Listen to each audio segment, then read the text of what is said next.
안녕하세요. 현재 3천여 명의 가족분들이 함께하고 있기 때문에 스포츠 모든 경기 종목을 다루고 있는 베테랑 베터라스입니다. 하루도 빠지지 않고 많은 경기들의 조합픽을 무료로 매일 공유해드리고 있습니다. 참여를 원하시는 분들은 영상 하단 고정 댓글 확인 후 문의 주시기 바라며 구독과 좋아요를 눌러주시면 제 기분이 좋습니다. 저는 스포츠 토토 및 동행 복권 파워볼 정보방을 운영하고 있습니다. 모든 정보는 무료로 공유해드리고 있으니 부담 갖지 마시고 문의 주시기 바랍니다. 그럼 프리뷰 시작해보도록 하겠습니다.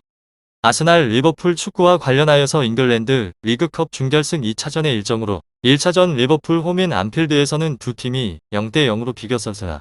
아스날은 지난 토트넘과의 리그에서의 경기가 선수에 대한 부족으로 취소가 되었고 오바메양과 토마스 파티, 엘레니 등 4명의 선수가 네이션스컵 참가차 팀을 떠난 상황이고 자카는 리그 징계로 인해서 출전할 수 없었습니다.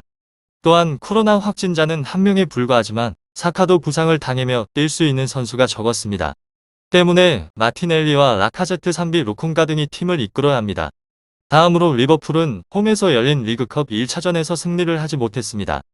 후반 막판 미나미노가 완벽한 기회를 맞이했는데 하늘로 공을 날리고 말았으며 그래도 하나둘씩 부상자가 돌아오면서 서서히 전력을 담금질하고 있는 중입니다.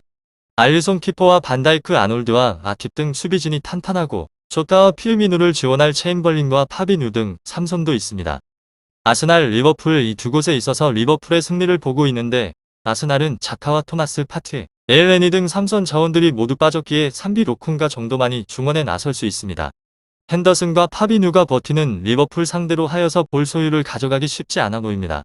리버풀은 마네와 살라가 빠졌지만 조타와 체인벌린이 아스날 수비를 공략할 수 있을 것 같습니다. 다음으로 아스날은 리그에서는 5위로 승승패패무입니다. 지금의 현재에는 저력이라는 것이 생긴 듯한 느낌으로 아르테타를 믿어준 보람이 있는 곳입니다. 1차전에서 원정에서의 경기에서 한 명이 퇴장을 당하게 되었음에도 불구하고 무승부라는 소기의 성과를 거두게 되는 데 있어서 성공을 하였습니다. 그렇지만 지금 리버풀은 그때의 리버풀과는 많이 다르며 홈이긴 하지만 쉽지 않은 경기를 할 수 있을 것 같습니다.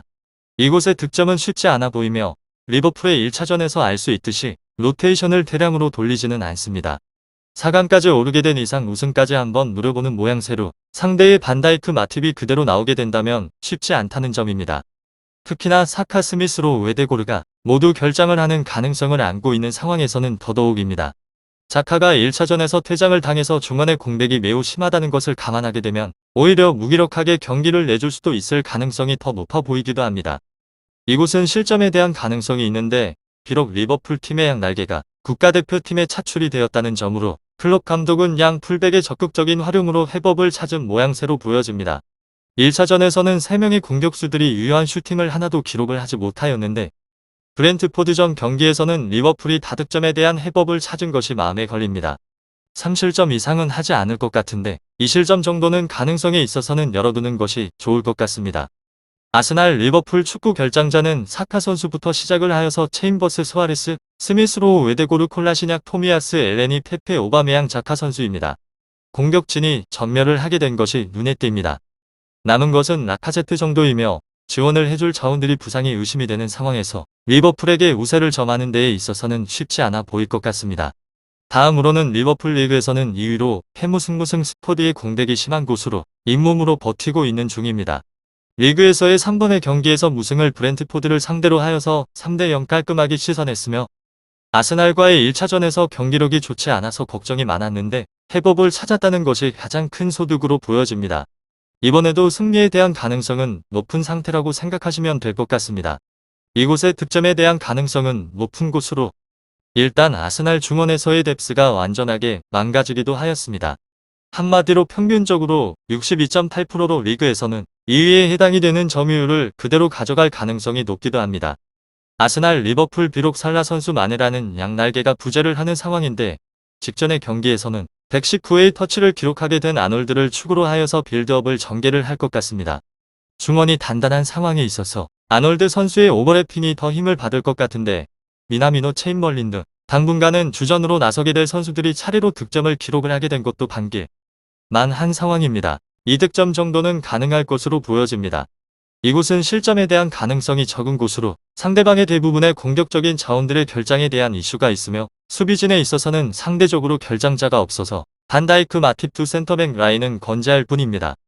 또한 기본적으로 경기를 주도하게 될 가능성이 높은 편인데 위기보다는 찬스를 더 많이 만들어낼 가능성이 높기도 합니다. 마지막으로 아스날 직전에 토트넘과의 리그에서의 일정이 연기가 되면서 체력적으로 충전이 어느 정도 된 상황입니다. 그리고 리버풀은 아스날과의 리그컵 1차전에서 홈 이점과 상대방의 퇴장이라는 우세한 이점을 안고 나서 무득점에 그치면서 살라와 마네의 공백을 실감을 해야 했습니다. 직전의 리그 경기에 있어서는 3대0 대승을 거두게 되면서 분위기 반전을 거둔 상황입니다. 아스날의 스쿼드가 거의 전멸 수준에 가깝다는 부분에 있어서는 직전의 1차전에서 경기에 대한 양상이 크게 다를 것으로 보이지는 않습니다. 아스날, 리버풀 축구와 관련하여서 더 궁금하신 사항은 이야기를 통하여서 궁금증을 풀어보시길 바랍니다. 스포츠의 정답은 없습니다. 하지만 분석을 한다면 적중할 확률이 1%라도 더해지는 건 사실입니다. 이제 전문가와 함께 하시기 바랍니다. 스포츠 정보는 오직 라스TV. 많은 분들이 저를 찾아주시는 이유는 두 눈으로 보시고 직접 확인하시기 바랍니다. 그럼 영상 여기서 마치도록 하겠습니다.